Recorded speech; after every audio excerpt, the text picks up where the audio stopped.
What if the warriors who conquered history weren't honest about their limits? Ancient strategy reveals that the mind you deceive most effectively might be your own. What if self-awareness is your invisible cage? Most people worship at the altar of self-knowledge. They invest thousands of hours analyzing their personality, mapping their weaknesses, understanding their triggers. And you know what happens? They become experts at explaining why they can't win. Think about the last time someone told you they know themselves too well to try something bold. They understand their anxiety patterns. They're aware of their performance limits. They've identified every insecurity. Congratulations, they've built a maximum security prison with perfect visibility of every bar. In competitive environments, there's a phenomenon that destroys more careers than injury or bad luck combined. It's called strategic paralysis. The more data you have about your limitations, the more convincing your reasons become for staying exactly where you are. Your brain starts treating those limitations like laws of physics instead of suggestions. Watch how elite performers operate during critical moments. A world-class sprinter about to shatter a record isn't thinking about muscle fiber limits or oxygen debt calculations. Those facts exist, sure, but champions develop this incredible ability to temporarily forget information that doesn't serve victory. They delete the data that says, impossible. This brings us to something ancient Chinese military philosophy understood better than modern psychology. Sometimes the enemy isn't external. Sun Tzu wrote extensively about deception in warfare, but buried in those strategies is a radical idea. What if the most dangerous opponent lives between your ears? When Sun Tzu claimed that warfare relies on deception, everyone assumes he meant fooling your adversary. But master strategists recognized something deeper. The human mind deceives itself constantly. The question isn't whether you'll lie to yourself. The question is whether those lies will empower or imprison you. Here's where it gets uncomfortable. Maybe the most honest thing you can do is embrace strategic dishonesty with yourself. Not random delusion. Calculated mental manipulation that serves a specific outcome. The warriors who changed history didn't achieve greatness by accepting their limitations. They achieved it by refusing to believe those limitations were real. Your comfort zone feels safe because you've mapped every corner of it. You know exactly what you can and cannot do. But that knowledge isn't protecting you. It's suffocating you. And somewhere deep down, you already know this truth. What comes next will fundamentally change how you think about truth and performance. How ancient warriors engineered unbeatable minds. Combat generals throughout history understood something neuroscientists are only now confirming: belief shapes biology. Not metaphorically, literally. What you convince your brain is true alters hormone levels, muscle recruitment patterns, and pain tolerance in measurable ways. Consider the warriors who marched into battles they mathematically shouldn't have survived. Were they delusional? Or had they mastered something more sophisticated, the art of strategic mental manipulation? They constructed internal narratives so compelling that fear couldn't find purchase. Ancient Japanese warriors practiced a ritual before combat that modern people misunderstand completely. They didn't psych themselves up with positive affirmations. They performed a mental exercise where they accepted they were already dead. This wasn't pessimism or defeatism. It was calculated psychological warfare against their own survival instinct. When you genuinely accept the worst outcome, something remarkable happens. The paralytic grip of fear dissolves. Not because you're reckless, but because you've removed fear's leverage. Your brain stops wasting processing power on, "What if I fail?" and redirects everything toward execution. Sun Tzu's strategies operated on multiple levels simultaneously. Surface level: confuse your opponent. Deeper level: create mental states within yourself that make defeat psychologically impossible. He understood that the general who believes victory is inevitable fights with completely different neural patterns than one who harbors doubt. Modern neuroscience validates this approach. When subjects vividly imagine performing an action, brain regions activate almost identically to actually performing it. Championship athletes don't just practice physically. They practice believing, rehearsing victory scenarios until their nervous system can't distinguish imagination from memory. The line between confidence and delusion seems obvious until you examine peak performers. What separates a fighter visualizing victory from someone lost in fantasy? Simple. One returns to brutal training immediately after their mental rehearsal. Strategic self-deception always serves action, never replaces it. Every empire built on impossible odds started with someone who convinced themselves different rules applied. That's not inspiration, that's engineering. Roman legions didn't conquer the known world because they had superior weapons. They conquered it because their mental conditioning made retreat conceptually impossible.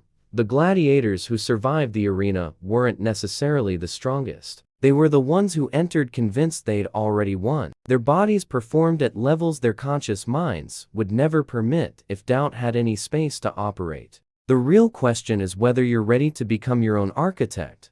Why? Champions operate in alternate realities. Here's what separates good from unstoppable. Elite performers don't live in consensus reality. They inhabit carefully constructed mental universes where their success isn't probable, it's inevitable. Take fighters entering championship bouts. The statistics might say they have a 30% chance. Their opponent has better technique, more experience, superior conditioning. But watch the champion's eyes. They're not calculating odds. They've already watched themselves win this fight 1,000 times in their mind. That's not visualization, that's memory creation. Research on breaking physical barriers reveals something fascinating. For decades, running a 4-minute mile was considered physiologically impossible. Medical experts published papers explaining why the human cardiovascular system couldn't sustain it. Then Roger Bannister did it. Within 18 months, dozens of others followed. The human body hadn't evolved, the collective belief system had fractured. The barrier was never physical. It was a shared delusion about limits that everyone agreed to believe. Bannister simply declined to participate in that consensus reality. He constructed his own truth and forced his biology to comply.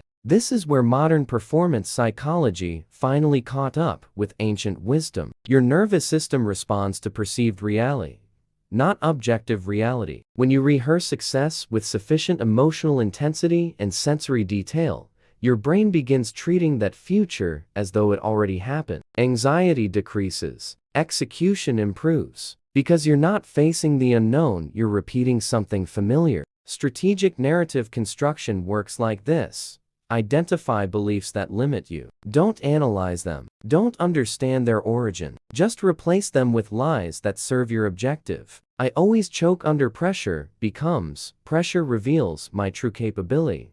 Not because it's true initially, but because repetition makes it true. Muhammad Ali understood this at a level most people never reach. I am the greatest wasn't bravado for cameras. It was neurological programming. He repeated that statement so frequently and with such conviction that his body had no choice but to find ways to make it accurate. His muscles, reflexes, and pain tolerance all aligned with the identity he constructed. This isn't positive thinking. This is identity architecture. You're not hoping to become great. You're lying to yourself so effectively that greatness becomes the only logical outcome your brain can accept. So here's the million-dollar question. What's the one lie you need to tell yourself right now to become unstoppable? Drop the word unstoppable in the comments if you're ready to architect your winning identity. And if this is rewiring your brain, hit that like button and subscribe. We're just getting started on the advanced tactics.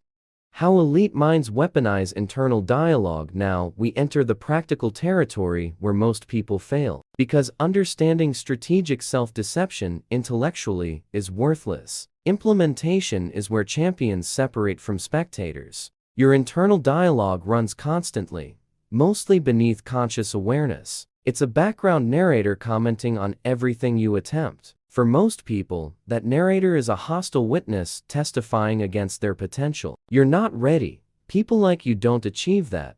Remember last time you failed? The first step isn't silencing that voice. It's hostile takeover. You're going to install a new narrator, one program specifically to dissolve obstacles rather than construct them. Identify your limiting beliefs by tracking your automatic thoughts. During challenging moments, write them down, not to understand them or heal them through endless therapy, but to mark them for elimination. These thoughts are enemy combatants occupying territory in your mind. Now deploy the replacement strategy. For every limiting belief, construct a counter-narrative that serves your objective. The counter-narrative doesn't need to be currently true. It needs to be useful. I'm not talented enough becomes, talent is overrated, I'm built for relentless execution. Say it. Repeat it. Especially when it feels ridiculous. Your brain will resist. Initially, perfect. Resistance means you're attacking established neural pathways. Keep pushing. The discomfort is proof of progress.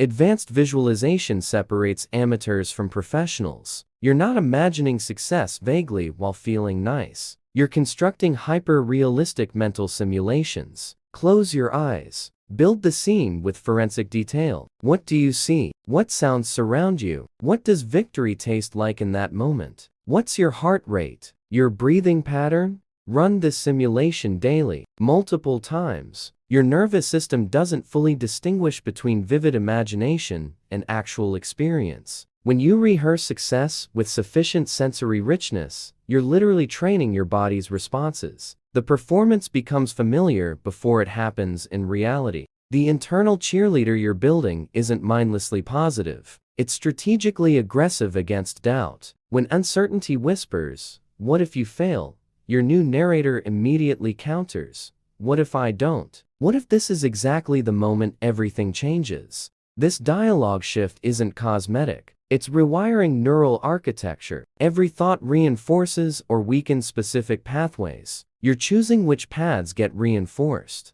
Most people wait for confidence before taking action. Elite performers reverse the equation. They take action to generate confidence. The lie comes first. The truth follows. Stay with me, because what's coming next addresses the dangerous edge of this strategy. Why ethics separate delusion from dominance? We've reached the territory where the strategy either elevates you or destroys you. Because there's a razor-thin line between strategic self-deception and pathological delusion. Cross it, and you become a cautionary tale instead of a champion. Strategic self-deception has one non-negotiable requirement. It must drive real-world action and produce measurable results. When you tell yourself, "I'm unstoppable," that narrative should propel you into the arena, not onto the couch. The lie serves performance, not fantasy. Delusion, by contrast, replaces reality entirely. It's the entrepreneur who believes they're a visionary genius while never shipping a product. The athlete who thinks they're elite while skipping training. The difference isn't in the narrative, it's in what happens next.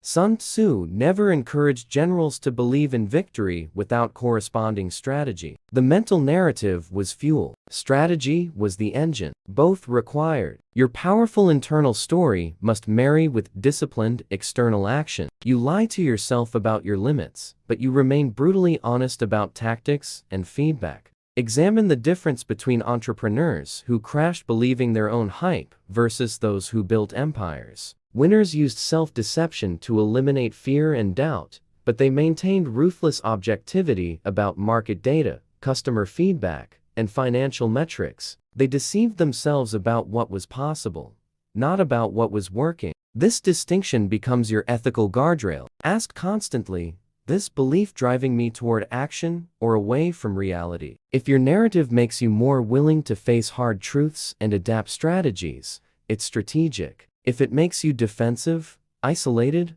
or unwilling to test assumptions, it's delusion. In future competitive landscapes, technical skills become commoditized. Everyone has access to similar information, tools, and training. What creates separation? The ability to master your internal narrative, to construct mental frameworks so robust that external failures never penetrate your core confidence. The battle for your next breakthrough isn't happening at your desk or in the gym. It's happening right now in how you narrate your story to yourself. Are you the protagonist who always finds reasons to quit, or the warrior who transforms every setback into ammunition? What narrative will you construct for the next 90 days? Drop warrior in the comments. If you're ready to dominate your mind before you dominate your field, hit that like button, subscribe to this channel, and share this with someone who needs to understand that the real battlefield was always internal. Use the word victory when you share it. This message needs to reach people ready for actual transformation. The war begins inside, and you just receive the weapons.